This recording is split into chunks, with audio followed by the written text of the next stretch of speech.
దక్షుడు యజ్ఞం చేస్తాడు. 1 సెకండ్ అండి, ఇంకొకసారి ఇక్కడ నుంచి సారీ ఇంకొకసారి సారీ. వినాయకునికి పూజ చేస్తున్నట్టు అక్కడ లేడీ. ఆ తర్వాత వచ్చి బ్రహ్మ విష్ణువు శివుడు త్రిమూర్తుల దగ్గర వచ్చేసి దక్ష బ్రహ్మ ఆయన భార్య ఇద్దరు వచ్చేసి నమస్కరిస్తూ మాట్లాడుతున్నట్టు.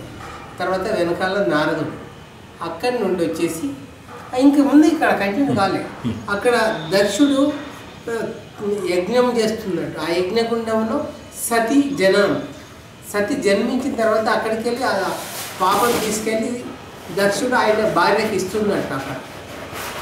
అక్కడికి వెళ్ళి వచ్చిన తర్వాత మళ్ళీ ఏంటంటే ఆ అమ్మాయి ఇంత పెద్దగా అయిన తర్వాత ఒకరోజు శివుడు భిక్షాటన కోసమని ఇక్కడికి వచ్చినప్పుడు అప్పుడు సతి భిక్షం వేస్తున్నాడు.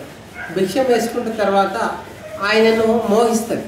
ఆయననే పెళ్లి చేసుకుంటా అని ఆమె ఇష్టపడుతుంది. ఇష్టపడిన తర్వాత ఇక్కడికి వచ్చేసి ఆ దక్షుడు భార్య వాళ్ళు మాట్లాడుతున్నట్టు. మాట్లాడిన తర్వాత ఆడ దక్షుని ముందర ఉన్న వాళ్ళు ఆడవాళ్ళందరూ దక్షుడికి 101 కూతుళ్ళు అన్నమాట.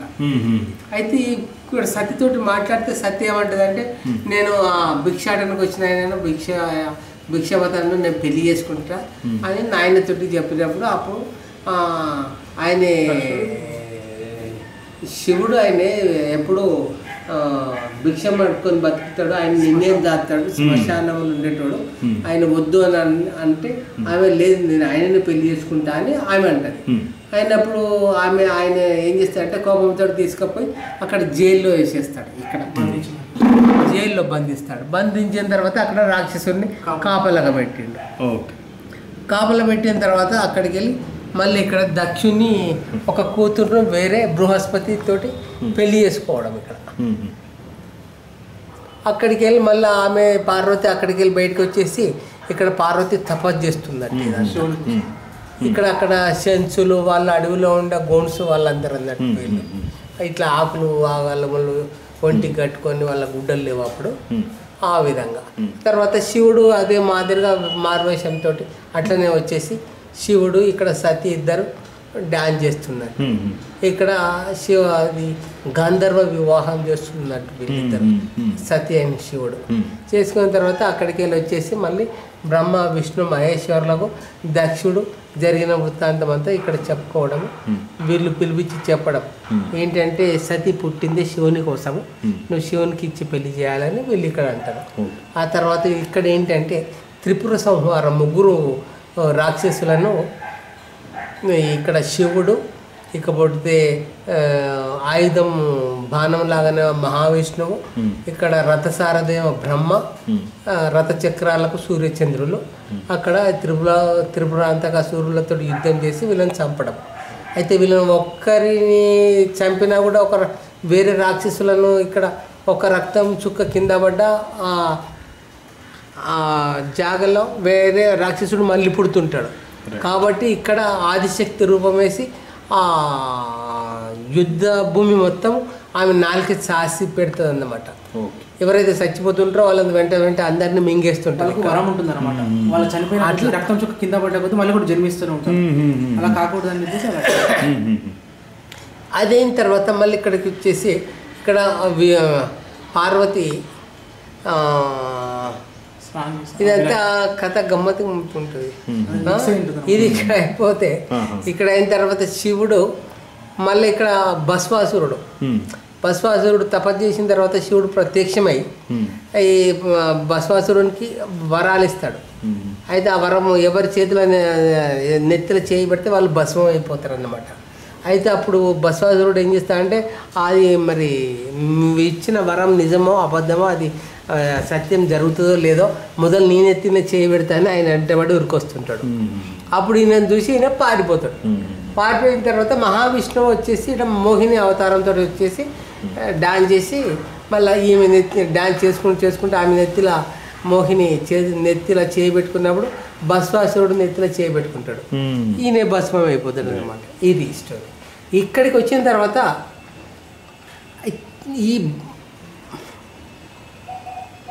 అప్పుడు ఈ భస్వాసురుని దగ్గరికి వెళ్ళి తప్పించుకొని వెళ్ళిపోయినప్పుడు ఆయనే మళ్ళీ కైలాసంలో ఉండక ఆయన పారిపోతాడు అన్నమాట. పారిపోయినప్పుడు అప్పుడు పార్వతి ఒకతే ఉంటుంది అప్పుడు కైలాసంలో.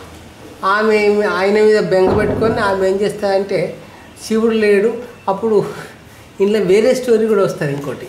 ఈ గజాసురుడు అనే రాక్షసుడు తపస్సు చేసి దీనికి కారణం ఏంటంటే ముఖ్యంగా ఈ పటం చెప్పే వాళ్ళు ఒక్క బొమ్మ చూపించి వాళ్ళు ఉన్న చరిత్ర అంతా మాటతోటే చెప్పేస్తారనమాట. అదే మాదిరిగా ఆ గజాసురుడు తపస్సు చేసింది అంతా పెట్టలేదు. కానీ గజాసురుడు తపస్సు చేసి వరాలు పొందిన తర్వాత అప్పుడు శివుణ్ణి నా గర్భంలో ఉండాలి, నా దగ్గరనే ఉండాలని కోరుకుంటాడు. సరే అని అప్పుడు శివలింగం ఇచ్చేస్తే అప్పుడు ఆ గజాసురుని కడుపులో శివుడు ఉండిపోతాడు. కైలాసంలో శివుడు లేడు. అప్పుడు అయితే శివుడు లేడు కాబట్టి ఆమె తపస్సు చేసుకుంటూ బాధపడుకుంటుంటే ఆ తర్వాత ఏమైందంటే పార్వతి ఒకరోజు స్నానం చేయడానికి కోసమని పిండి ముద్దతోటి వినాయకుడిని ఒక ప్రతిమ తయారు చేసుకుంటా, ఒక అబ్బాయిని పిండితో తయారు చేసిన తర్వాత జీవం పోస్తుంది. జీవం పోసిన తర్వాత ఆమె స్నానం చేస్తుంటుంది. కాపలగా ఇలా వినాయకుడు ఉంటాడు. ఆ తర్వాత ఇప్పుడు ఈ గజాసురుని కడుపులో శివుడు ఉన్నాడు కాబట్టి ఆడ పార్వతి దగ్గర లేడని పార్వతి బాధపడుతున్న విషయం అక్కడికి వెళ్ళి వచ్చేసి ఇంద్రుడు మహావిష్ణువుకు చెప్పడం. లక్ష్మి విష్ణుమూర్తి మహావిష్ణువు చెప్పిన తర్వాత మహావిష్ణువు బ్రహ్మదేవుడు వాళ్ళందరూ కలిసేసి మళ్ళీ గజాసురుని దగ్గరికి వచ్చేసి వాళ్ళు మారువేషాలు అన్నమాట. ఈ ఎవరంటే గంగిరెద్దులో లాగా, గంగిరెద్దులు ఆనాడు పుట్టినాయి. గంగిరెద్దులను తీసుకొచ్చి అప్పుడు డాన్స్ చేసి అదంతా ఆట ఆడిపించిన తర్వాత గజాసురుడు ఏమంటాడంటే వరం ఇస్తాడు, మీకు ఏం కావాలన్నా కోరుకుంటాడు.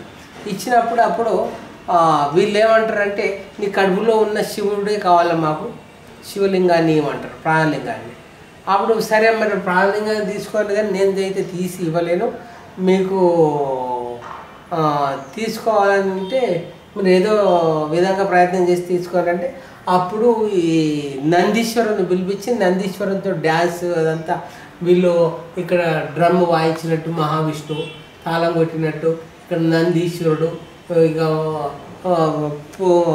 పీక ఊదినట్టు అవన్నీ వాయిద్యాలు మృదంగాలతోటి అప్పుడు గజాసురుని కడుపు చీల్చుకొని శివుడు బయటకు వచ్చేస్తాడు. వచ్చిన తర్వాత అప్పుడు గజాసురుడు ఏం కోరుకుంటాడంటే ఆ శివుణ్ణి స్వామి నువ్వు ఎప్పుడైనా నేను ఎప్పుడు నీ పాదాల దగ్గరనే ఉండాలని కోరుకుంటాడు. కోరుకున్నప్పుడు ఏమైందంటే అప్పుడు శివుడు ఇక్కడికి వెళ్ళిపోతాడు, వెళ్ళిపోయి కైలాసానికి పోతాడు. కైలాసానికి పోయినప్పుడు అప్పుడు పార్వతి దగ్గర కాపలగా ఉన్న ఈ అబ్బాయి ఉంటాడు, ఇంట్లో పోనీయకపోతే ఆయనతో యుద్ధం చేసి అప్పుడు ఆయన శిరస్సును ఖండిస్తాడు. ఖండించిన తర్వాత అప్పుడు ఏమవుతుందంటే ఈ గజాసురుడు కోరుకున్నటువంటి కోరికను ఈ విధంగా కోరిక తీర్చింది అనమాట. గజాసురుడు తలకాయ తీసుకొచ్చి అప్పుడు వినాయకుడిని ఖండిస్తాడు. ఎప్పుడు ఆయన పాదాల దగ్గర ఆయన దగ్గరే ఉండిపోతాడు వినాయకుడితో పాటు శివుని దగ్గర. ఇది స్టోరీ. ఇక్కడ ఇది అయిపోయిన తర్వాత మళ్ళీ ఇక్కడికి వచ్చేసిన తర్వాత ఇక్కడ దక్ష ప్రజాపతి పెద్ద యజ్ఞం చేస్తుంటాడు. ఆ యజ్ఞానికి శివుణ్ణి పిలవడు. శివుణ్ణి పిలవకుండా ఏం చేస్తాడంటే ఆయనే ఇక్కడ